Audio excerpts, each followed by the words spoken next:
Good evening, everyone. I'm Kevin, and it's time for this week's reading wrap up.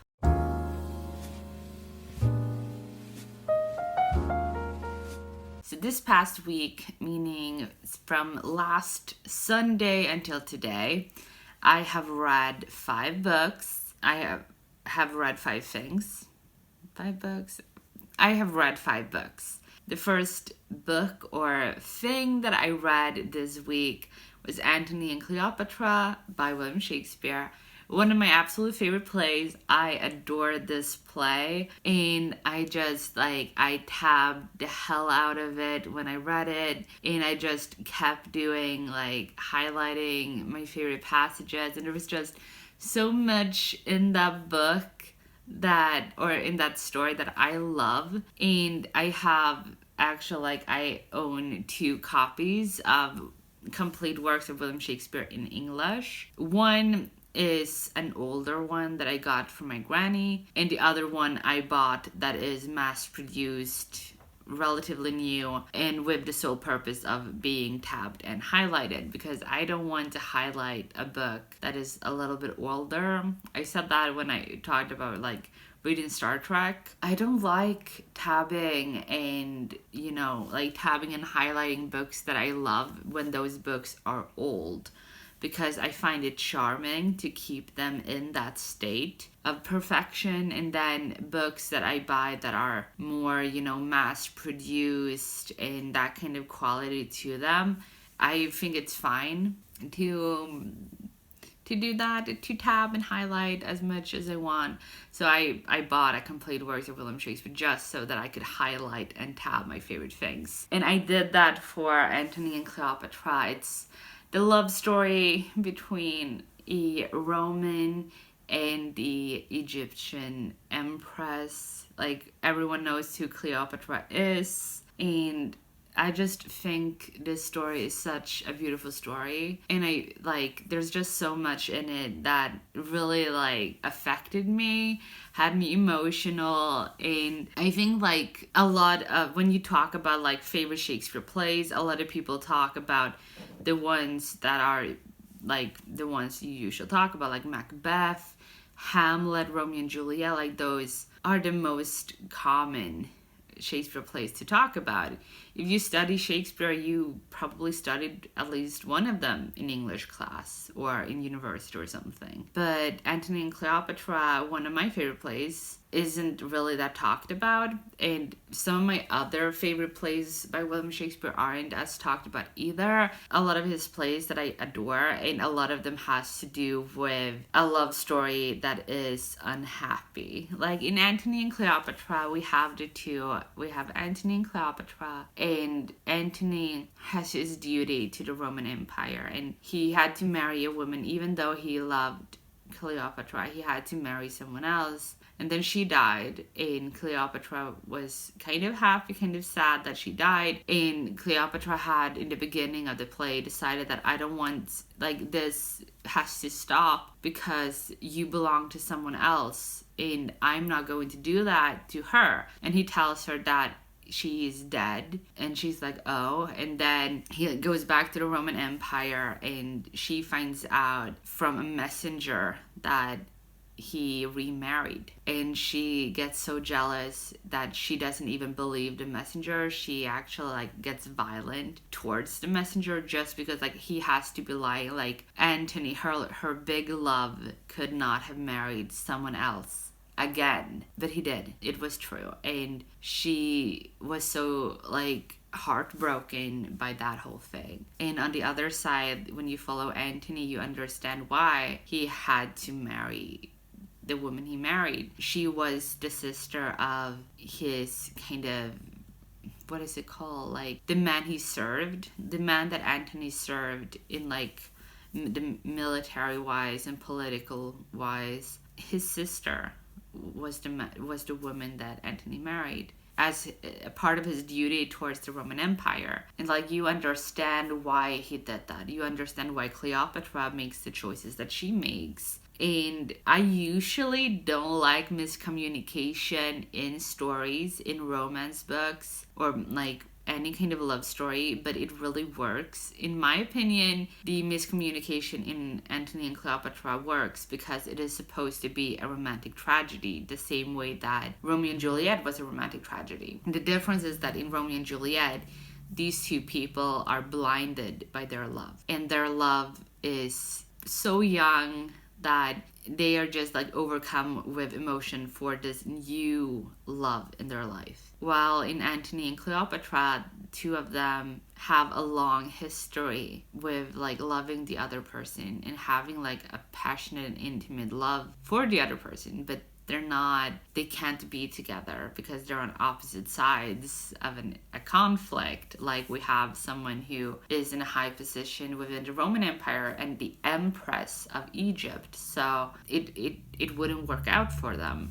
And so when they each have to make choices for the good of their countries, Cleopatra makes decisions kind of punishing Antony for choosing someone else, and she feels betrayed, and she makes choices that are both good for her country but will also punish Antony. And Antony makes choices that is good for his country while he is still thinking about what is good for Cleopatra. That he is kind of like, I have to do this for the Roman Empire, but I don't want to do this against her. The next book I read was The House in the Cerulean Sea by T.J. Klune, and I gave this book 3 stars. I feel very weird about this book for multiple reasons. Partly that a lot of people talking about this book says that it was the best book in 2020. Everyone should read this. It was absolutely fantastic. Everyone will love it. And like there's just a lot of hype, I believe, connected to this book. And then there was this whole thing, the reveal in Canada of all the dead children's bodies belonging to like the indigenous children who were found dead under or close to a former residential school. There was an interview with T.J. Klune, kind of, I don't want to say that it leaked, but people started talking about it. Like it wasn't something that a lot of people talked about, not a lot of people saw it, and it was revealed that T.J. Klune drew inspiration from the devastating things that indigenous peoples, indigenous children in the Americas as well as other parts of the world had to go through for no other reason than being indigenous. I went into this with that in mind. I decided that going into this book, I am going to let the book speak for itself. I have that in mind, both that like he drew inspiration from that horrible thing, but also that a lot of people love it. So I kept both things in mind, and I didn't really know what to expect. There were a lot of things in this that I enjoy. I enjoy the children, the relationship that Linus forms with the children and the caretaker of the children. I really enjoyed all of that. Like all of that was really, really beautifully done. Really enjoyed all the relationships in this.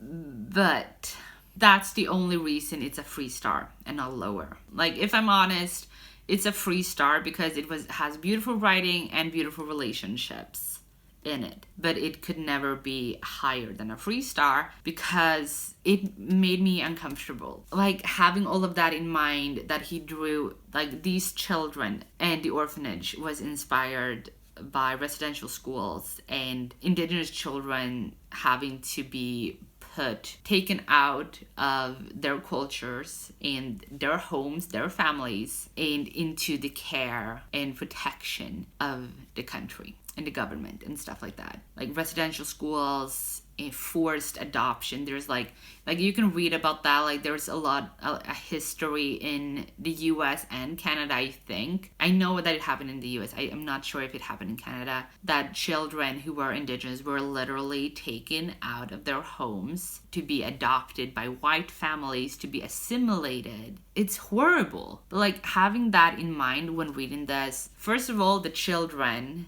are magical. like they are magical children, and the whole thing with being a magical being is negative. There's a lot of racism towards magical creatures, and I really like it does not sit well with me that indigenous children inspired magical creatures, that there is like that parallel was made. And the reason that does not sit well with me, like I had a long review on Goodreads of this, like I can link that down below if you're interested. In around the world, indigenous peoples have been considered otherworldly and humanoid. And the thing with humanoid is it basically means you seem human even though you're not human. That's actually like something, if I remember correctly, the settlers, when they came to North America, they referred to the indigenous peoples as humanoid. And that's also, I think, if I remember correctly, that also happened when the settlers and colonizers came to Africa, that they referred to black people as humanoid because they seemed to be human, but they could not be human because of racism. That was something that didn't really sit well with me, that whole thing was made, that you already have that stereotype of indigenous peoples, that they are otherworldly and spiritual and magical. It's just, I don't really like how that was handled, is what I'm saying. And what really did not sit well with me in this book is the fact that this white dude, who did not really have anything to do with magical beings, magical people, I should say, even though it does not use magical people, it just says magical creatures or magical beings, which again, like humanoid, you're not human, you're magical creature, magical being. But that's another thing. But he doesn't really have anything to do with that. He has no connections to people who are like magical, and he is just like, he has this high position and he is part of like the norm in society, and he is gay. I think, no, I don't know if he is gay specifically. He is queer. He likes men. I don't remember if he likes women as well, or like men and something else. I don't remember that. I know that he likes men. I know he's Achillean. People know that he likes men in society and tell him like, oh, I can like set you up with my grandson, or like stuff like that. So it's made in such a way that it shows that homophobia does not really exist in this world, which means that Linus, who is put, like, he has like an assignment to go to this orphanage and make like reports on what is happening and who the children are and whether or not the orphanage should be closed or not. Like, he goes there to kind of decide all of that. And since homophobia isn't an issue, he doesn't really face the issues that children and the other magical people go through. So it does not sit well with me that he was the one to save them. And the reason for that is, like, I would much rather, there are adults in this book that we get to see and that we get to meet and that we get to know, who are magical people. Linus could have, helped them save the children. He could have done his little thing, but from what I think that the right thing to do, considering the inspiration to this book, to this story, the white savior thing bothers me. I think it was a bad choice. I think the respectful choice to the indigenous peoples who are still harmed by this painful history today, like, first of all, should this have been written? Probably not. In my opinion, probably not. And if he would be,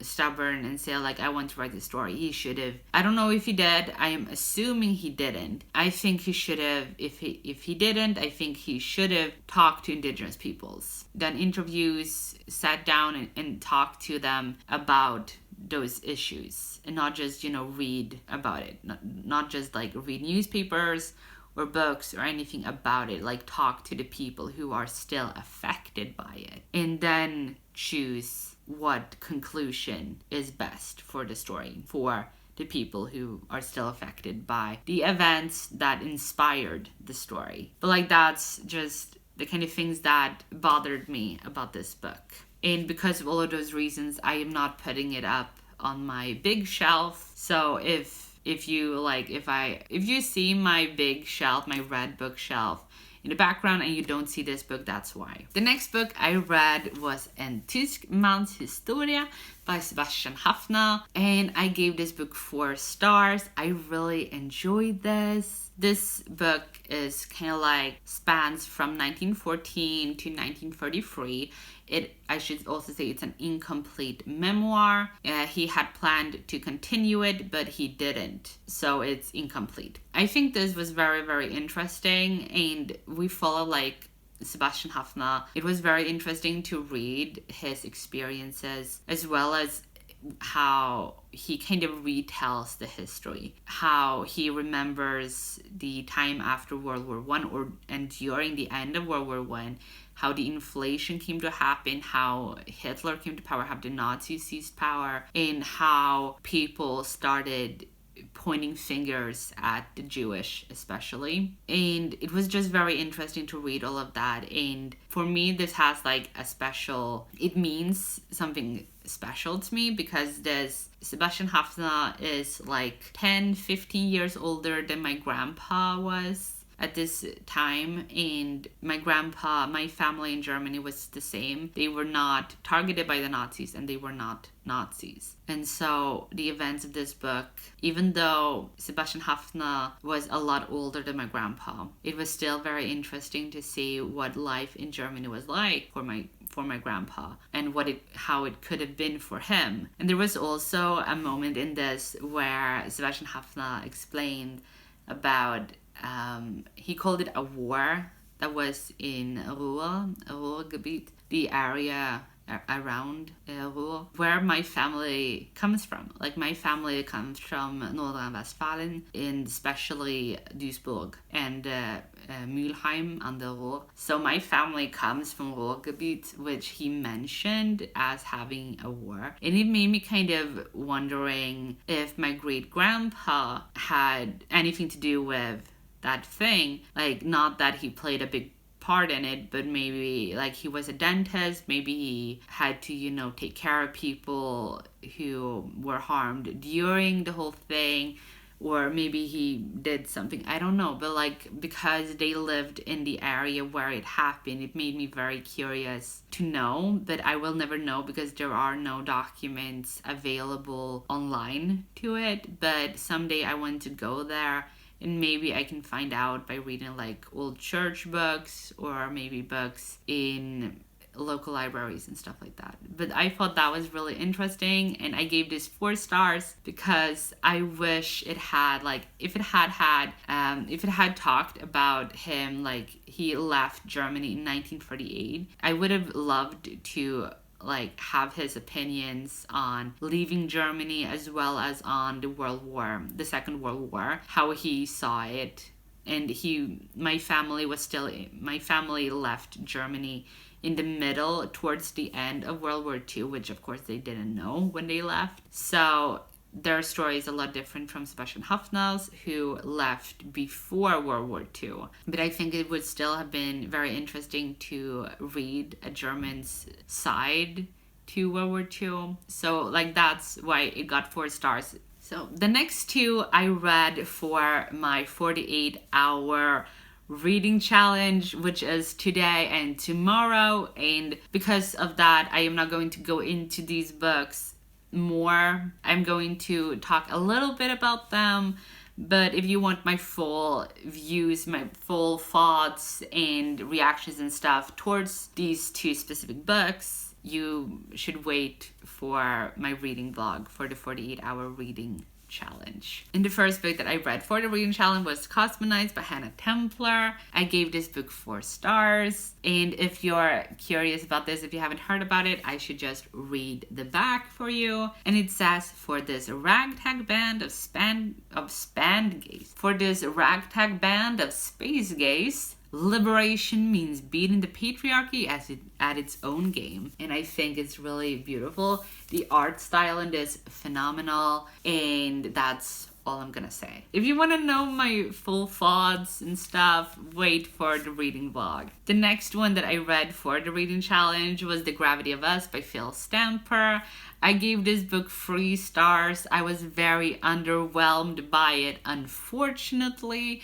There were a lot of things in this that I feel like the synopsis, it didn't give the full story. It didn't give me what I was given. Like, the things that happen in the books, I would not expect after reading the synopses. And also, like, if I had gone into this book without reading the synopses, I would still have given it a 3 star. Unfortunately, I was really excited to read this. I thought it was going to be really, really cute and fun. It has astronauts and, you know, a love story between 2 boys who has both one parent each who is an astronaut.